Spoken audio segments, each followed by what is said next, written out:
I hope आप लोग इसे पसंद करेंगे। अब मैं डायरेक्ट आपको स्क्रीन पर ले चलता हूँ। दोस्तों सीधा स्क्रीन पर आ गए हैं और आज हम मोटा भाई की कंपनी का टेक्निकल एनालिसिस करने वाले हैं, यानी कि मुकेश अंबानी जी जो रिलायंस इंडस्ट्रीज चलाते हैं उसी का टेक्निकल एनालिसिस होने वाला है। और आपको इसके पुराने बातों पर भी गौर करवाऊंगा कि अगर आप 2000 में सन 2000 में 1000 रुपये इन्वेस्ट करते तो आज वो आपके 34-35 लाख रुपए बनकर तैयार हो जाते हैं। तो आज इन सब पक्षों पर बात होने वाली है, तो चलिए शुरू करते हैं।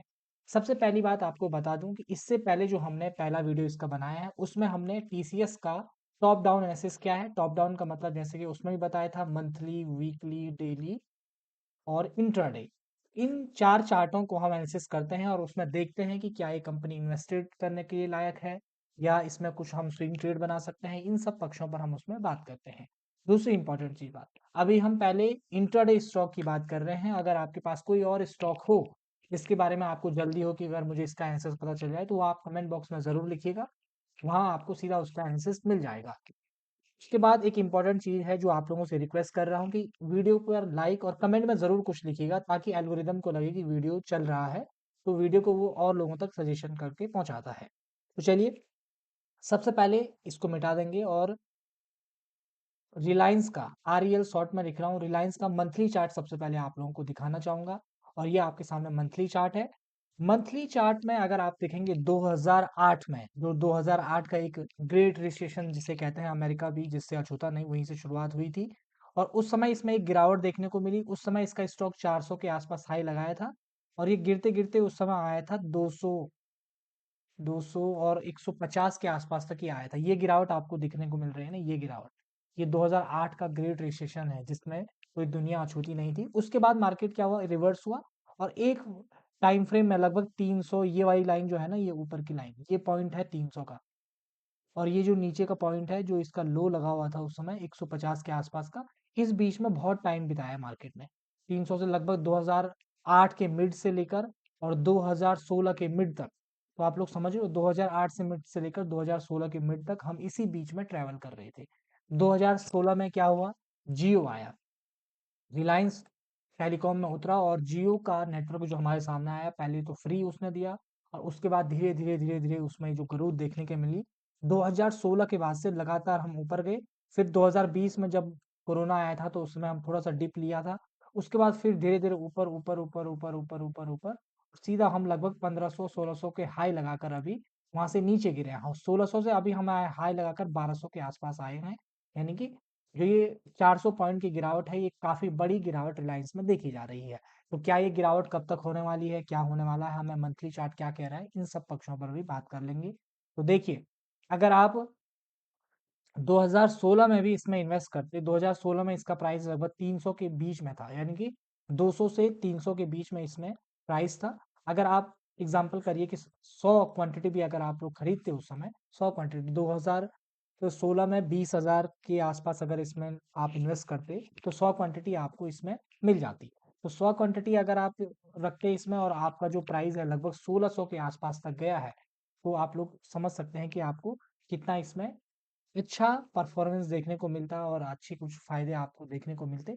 छोटी छोटी क्वांटिटी अगर आप इसमें बड़ी क्वांटिटी मारते, अगर आपके पास 1000 इस शेयर्स आ जाते तो फिर आप ज़्यादा बड़ा प्रॉफिट, इसीलिए जो लोग ज़्यादा बड़ा इन्वेस्टमेंट करते हैं उनको ज़्यादा बड़ा प्रॉफिट स्टॉक मार्केट में देखने को मिलता है। अब हमारा जो इम्पोर्टेंट पॉइंट है, मंथली चार्ट क्या कह रहा है कि हम कहाँ तक गिरते हुए आ सकते हैं। देखिए 2-3 इंपॉर्टेंट पॉइंट है।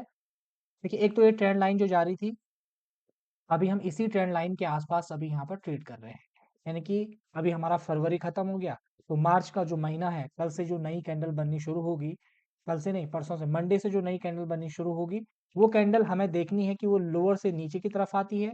क्योंकि एक इंपॉर्टेंट चीज आप लोगों को बता दूं टेक्निकल एनालिसिस में क्या होता है कि आप लोग यहाँ पर देखिए, पहले एक गिरावट आई थी, ग्रीन कैंडल बनी, वो ग्रीन कैंडल ये 22 का मूविंग एवरेज के आसपास तक गई और फिर उसके बाद रेड कैंडल नीचे को आई।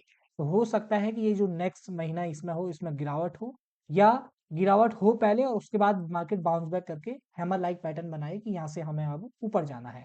लेकिन फिर भी कुछ पॉइंट तो हमें ढूंढ ही लेने चाहिए कि कहाँ तक मार्केट जा सकता है। मार्केट जाने की जो संभावना हमें दिख रही है मंथली चार्ट पर, कुछ 2-3 पॉइंट आप लोगों को दिखा देता हूँ। एक तो हमारे लिए जो इंपॉर्टेंट सपोर्ट का काम करेगा ये वाली लाइन, ये 1100 वाली लाइन है, 1120 1130 का इंपॉर्टेंट लेवल है। ये जोन, क्योंकि ये बहुत इंपॉर्टेंट जोन रहा है, इस बीच में हमने काफी बार इधर ऊपर नीचे करा है, वरना ये जो नीचे जो विक आपको दिख रहे हैं, ये वाला जोन इसके लिए इंपॉर्टेंट रहेगा। 1160 से लेकर 1060 से लेकर 1020 का लेवल मंथली चार्ट पर बहुत इंपॉर्टेंट जोन रिलायंस के लिए बनने वाला है। उसके बाद अब हम नीचे आते हैं। नीचे आने का मतलब है कि चार्ट को थोड़ा छोटा करते हैं और वीकली चार्ट पर हम आते हैं। वीकली चार्ट अगर हम देख रहे हैं तो वीकली चार्ट हमें एक इंफॉर्मेशन दे रहा है। वीकली चार्ट पर एक इम्पॉर्टेंट जो हमारे लिए एवरेज का काम करता है, कैलकुलेशन इंडिकेटर का काम करता है, moving average. Moving moving average में हम लोग जो फॉलो करते हैं 222 का मूविंग एवरेज हम फॉलो करते हैं। 222 का मूविंग एवरेज स्टॉक भी प्रॉपरली फॉलो करता है। देखिए, इसी मूविंग एवरेज के आसपास आया था मार्केट और यहाँ पर सपोर्ट लिया, बाउंस बैक लिया, अभी धीरे धीरे उसी के आसपास है।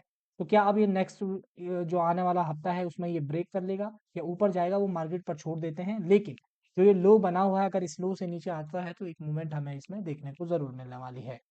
ठीक है, तो वीकली चार्ट हमें अभी कुछ खास बता नहीं रहा है।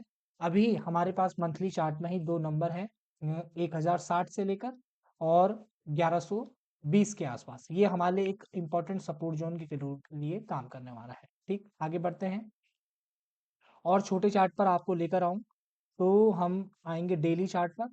डेली चार्ट पर अगर आप लोग देख रहे हैं तो डेली चार्ट ऑब्वियस सी बात है कि एक नेगेटिव पैटर्न ही हमें डेली चार्ट दिखा रहा है। अगर आपको थोड़ा सा जूम करके मैं दिखाऊं, यहाँ देखिए, ये वाली जो गिरावट हुई थी, इसके बाद की गिरावट में मार्केट ने सपोर्ट लिया, एक हैमर लाइक पैटर्न यहाँ पर बना और इस हैमर लाइक के बाद सपोर्ट लेने की कोशिश की, विक बनी लंबी, नीचे से ऊपर से ग्रीन ग्रीन ग्रीन, फिर यहाँ एक नेगेटिव कैंडल बनी और धीरे धीरे मार्केट अभी प्रॉपरली गिरावट तो नहीं दिखा रहा है लेकिन बहुत ज्यादा कंसोलिडेट कर रहा है। और डेली चार्ट पर अगर आप लोग देखते हैं, ये वाला पॉइंट अगर नीचे को ब्रेक होता है तो फिर इसमें मार्केट नीचे 10 20 30 पॉइंट की फिर से गिरावट अभी हमें क्विकली देखने को मिल सकती है। ज़्यादा बड़ी होगी वो तो मार्केट पे डिपेंड करता है, लेकिन जो सेटअप कह रहा है उसके हिसाब से मैं आपको बता रहा हूँ। अब आप लोगों ने, मैंने आपको एनालिसिस करके बताया, तो आप लोगों ने एक इंपॉर्टेंट चीज पर जो ध्यान देना चाहिए वो दिया है या नहीं दिया है पता नहीं। देखिए, मंथली में हमें डाउन मूवमेंट देखने को मिला, वीकली में हमें डाउन मूवमेंट देखने को मिला, डेली में हमें डाउन मूवमेंट देखने को मिला है। तो मुझे एक चीज बताइए आप, इंट्राडे में विद एक्शन हम क्या करेंगे? इंट्राडे विद एक्शन जो हमारा होने वाला है, वो एक्शन हमारा डाउन साइड का ही रहेगा। इस चीज को ध्यान रखिएगा। तो अगर आप हर जगह आप नेगेटिव देख रहे हैं और इंट्राडे में गए और ऊपर को मार्केट जाने लगा, वहां ट्रेड ले लिया, अगर आप वहां प्रॉफिटेबल हो भी जाते हैं तो ज्यादा प्रॉफिटेबल नहीं बनोगे, आपको वहां पर एसएल होने के चांसेस ज्यादा है। लेकिन अगर वो उसी तरीके से मार्केट नीचे को जा रहा है, आप उसका इस्तेमाल कर रहे हो डाउन साइड में, तो आपको वहां पर अच्छा प्रॉफिट देखने को मिलेगा। यानी कि जो हमारा स्ट्रेटजी है, जिसे हम WDI स्ट्रेटजी इसीलिए कहते हैं कि भाई हमें 3 टाइप का कंफर्मेशन चाहिए, डेली, वीकली, डेली इंट्राडे में। तो डेली, वीकली, इंट्राडे में अगर हमें डाउन मूवमेंट मिल रहा है तो हम इंट्राडे जो एक्शन लेने वाले हैं नेक्स्ट डे के लिए, वो भी हमारे लिए एक नेगेटिव मूवमेंट ही रहने वाला है। हम नेगेटिव नेगेटिव साइड को ही ट्रेड बनाने वाले हैं। ठीक, तो इस चीज को आप समझ गए होंगे। अगर आपको एक एग्जांपल मैं आप लोगों को दिखा देता हूँ ताकि आप लोग थोड़ा सा इस तरीके से ढूंढने की कोशिश करें। देखिए, यहाँ हमने एक पॉजिटिव कैंडल बनाई थी, इसके बाद हम पॉजिटिव हुए, जिस दिन ये कैंडल बनी उसके बाद से हम फिर से नेगेटिव जोन में चले गए। यानी कि पिछले 1-2 दिन में हम नेगेटिव जोन दिखा रहे हैं। तो पिछले 1-2 दिन का चार्ट थोड़ा आप लोगों के लिए, ताकि आप लोग इस चीज को ढूंढने की कोशिश करें।